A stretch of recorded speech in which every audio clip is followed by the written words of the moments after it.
नमस्कार. माझं नाव महेंद्र घुले. आज मी आपल्यासमोर एक शब्द घेऊन आलो आहे. प्रथम मी तुम्हाला सांगू इच्छितो की मी कोणता हा शब्द काही कोणती भाषा किंवा इंग्रजी शिकवणे किंवा प्रबोधन करणं या अँगलने मी असे काही घेऊन येत नाही आहे. अनेक वेळा आपल्या आयुष्यात अनेक शब्द येत असतात, जात असतात. अ, त्याच्यात आपण तेवढं कॉन्शियसली त्याच्यावर विचार नाही करत. त्या शब्दाचा अर्थ काय आहे किंवा त्या शब्दामधनं जो अर्थ निघतो त्याच्या आपल्या आयुष्यात काय इम्प्लिकेशन्स आहेत किंवा ते आपल्याबरोबर त्या गोष्टी घडत आहेत का? हे आपल्याला त्याची जाणीव होत नाही कारण की आपण ते सबकॉन्शियस माइंडमध्ये जास्ती आपल्याला त्याचा उपयोग होतो किंवा आपण ते फार एकदम कॉन्सन्ट्रेशनने ऐकलं नसतं किंवा तो वापरले नसतात. कारण की सध्या काय झालं आहे आपल्या सगळ्यांचं एकंदरीत रीडिंग म्हणा किंवा रायटिंग, वाचन आणि लिहिणं हा प्रकार फार कमी झाला आहे. तर त्याच्यामुळे जेवढं रिटेन्शन, जेवढं आपण लिहिताना किंवा वाचताना जेवढं आपलं रिटेन होतं, तेवढं आपण जे दृकश्राव्य किंवा ऑडिओ व्हिज्युअल माध्यम आपण वापरतो, त्यात होत नाही. त्याच्यामुळे जेव्हा आपण ऐकतो किंवा काही काम करता करता दुसरं काम करतो, ऐकतो, तेव्हा त्या वाक्याचा किंवा त्या पूर्ण याचा आपल्याला एक आढावा मिळतो. पण त्यातले यूज केलेले शब्द त्या ना आपण परत वापरतो, ना आपल्याला त्यांचा खरा बोध होतो. तर त्या दृष्टीने हा छोटासा प्रयत्न. असे अनेक इंटरेस्टिंग शब्द आपल्या आजूबाजूला येत असतात, रोजच्या रोज फिरत असतात, पण ते शेवटी येतात आणि जातात. आपण ऐकतो आणि आपण सोडून देतो.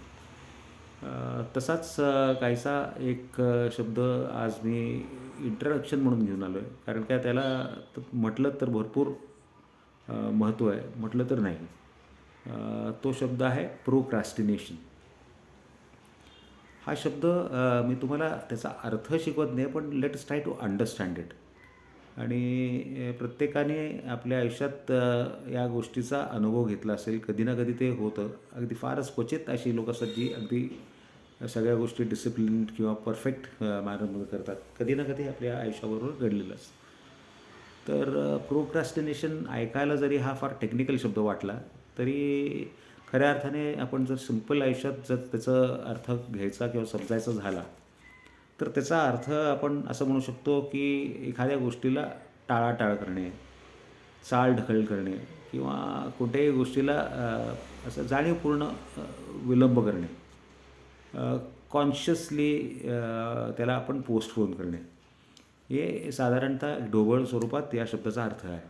ज्याला आपण इंग्रजीमध्ये प्रोक्रॅस्टिनेशन असं म्हणतो, की doing something or delaying a particular activity or event frequently, consciously or sometimes endlessly. वापरताना आपण असं म्हणत नाही, की आपण प्रोक्रॅस्टिनेशन करतो आहे वगैरे. आपण असं म्हणतो, "आज मला कंटाळा आला आहे.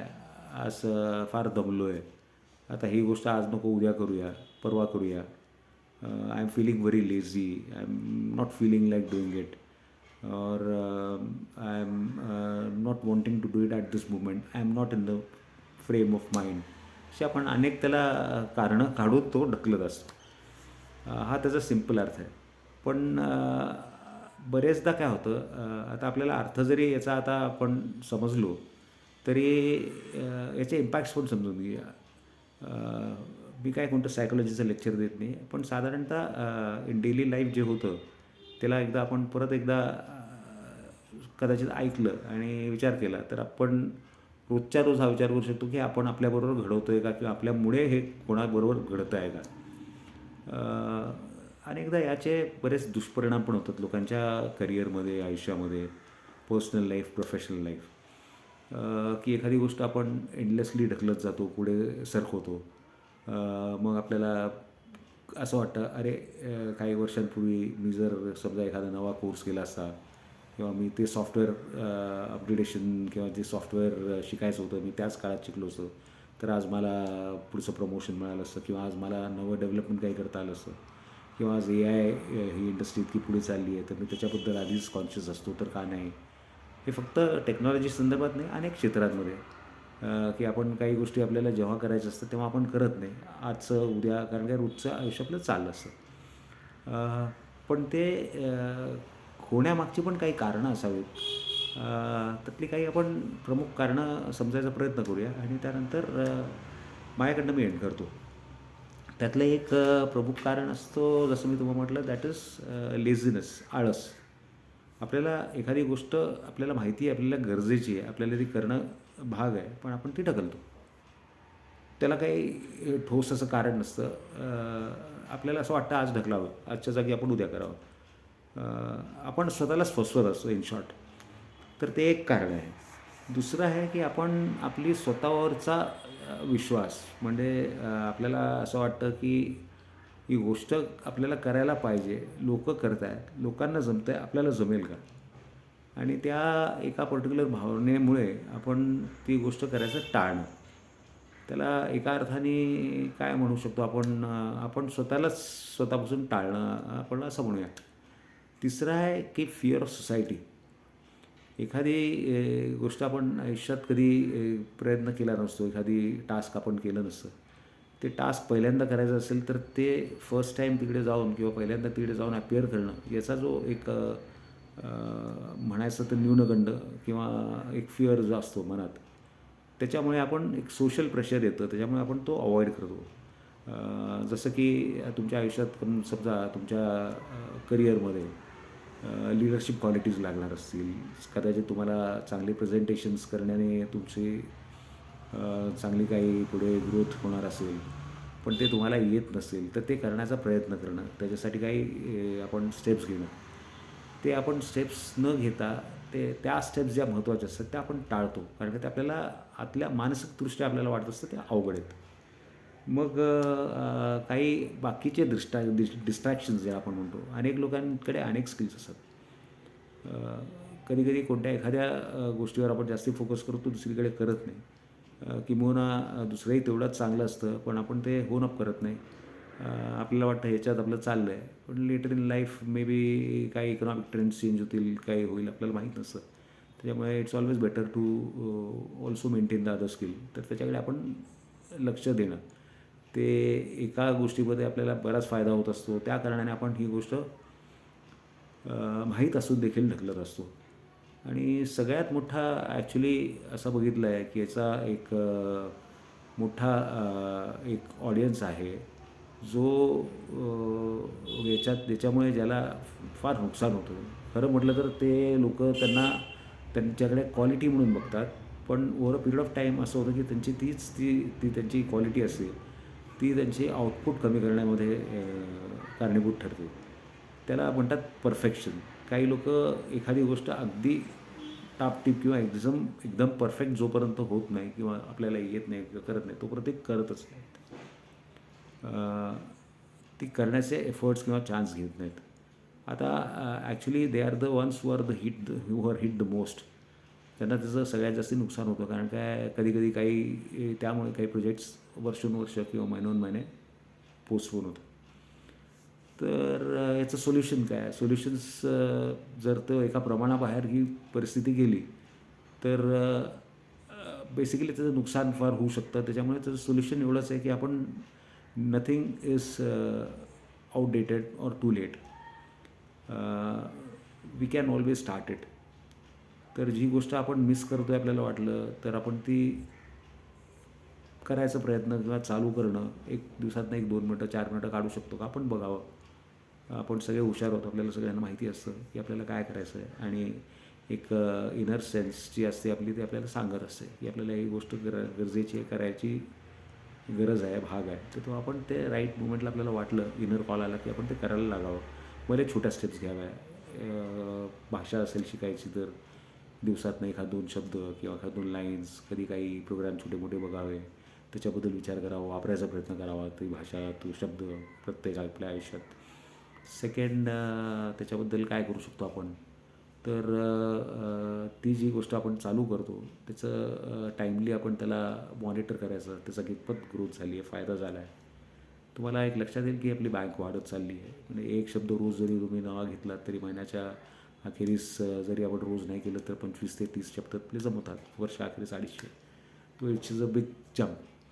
आणि असं करून तुम्हाला काही दिवसानंतर लक्षात येतं की असा प्रोग्रेस आपण जो केला आहे, त्याचा आपल्याला ॲक्च्युअल टँजिबल बेनिफिट होतं आहे की नाही, आणि होत असेल तर ती कॉन्फिडन्स पण देतं, आणि नसेल होत तर त्याच्यात आपण काय चुकतो आहे, याचा आपण परत रिॲनालिसिस केला तर आपल्याला योग्य त्याचा बेनिफिट मिळू शकतो. पण एक सांगतो तुम्हाला, प्रोक्रॅस्टिनेशन जरी आपल्याला असं वाटलं की हे हे इट्स अ निगेटिव्ह कनोटेशन, परत सांगतो की वी आर ऑल ह्युमन्स. त्याच्यामुळे माझ्या मते या गोष्टी घडत असतात. तर त्याच्याकडे अ, एका एका फार निगेटिव्ह अँगलने न बघता अ, आपण रोजच्या रोज फक्त just take about 5 minutes in your day to think what we are missing and try and implement that every day. At times जसं मी म्हटलं इनर कॉलिंग असते. ॲट टाईम्स कधी-कधी असं देखील होतं, की काही गोष्टी आपण केल्या नाहीत त्याचाही बेनिफिट होतो. हाही आयुष्यात एक काही लोकांना आलेला अनुभव असावा, असू शकतो. तर there are two sides to it.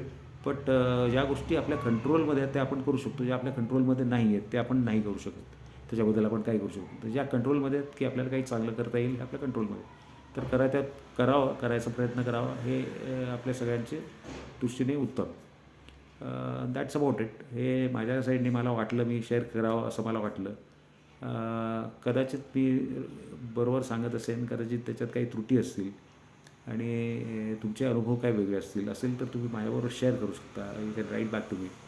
कारण काय nothing in the world is perfect. So if there is something that is missing in what I've said right now, you are most free to write back to me or give your opinions on that. Share your opinions, comment your opinions, share a video, small video, update it onto me, and if required, I'll also use it. I'll also share it with people. माझ्या या चार गोष्टी 2 गोष्टी काय सांगण्याने लोकांमध्ये काही फायदा होत असेल, बेनिफिट असेल तर I will be really glad that I have been able to do a little bit to society. At the same time, if I get something from your end, it will be only an asset to me. Because today's world is very fast, hyperactive जग आहे. त्याच्यामुळे multitasking आहे. अनेक ठिकाणी stress आहे. Stress एक another is one of the reasons की आपण अनेक गोष्टींकडे दुर्लक्ष करतो आणि त्या गोष्टी आपल्याकडनं राहतात. आणि त्या जेव्हा राहत असतात तेव्हा आपल्याला रिग्रुप करून त्याच्यातनं काही ना काहीतरी शोधणं आणि परत ते आपल्या लाईफमध्ये इम्प्लिमेंट करणं हे फार गरजेचं आहे.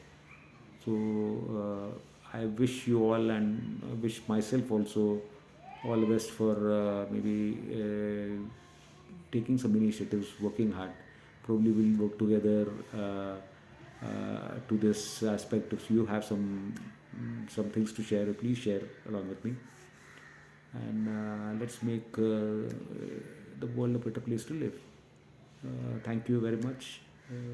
परत कोणता तरी एक शब्द घेऊन मी येईनच. शक्यतोवर असा विचार आहे माझा की आठवड्यातनं एक 5 शब्द तरी घेता यावेत. टार्गेट आपल्याला छोटं वाटत असेल तरी फार मोठं आहे ते. घेऊ शकलो तर मला नक्कीच आनंद होईल. बघू याच्यापुढे भेटूच. थँक्यू. आवडला तर लाईक करा, शेअर करा, सबस्क्राईब करा आणि कमेंट करा मला. थँक्यू.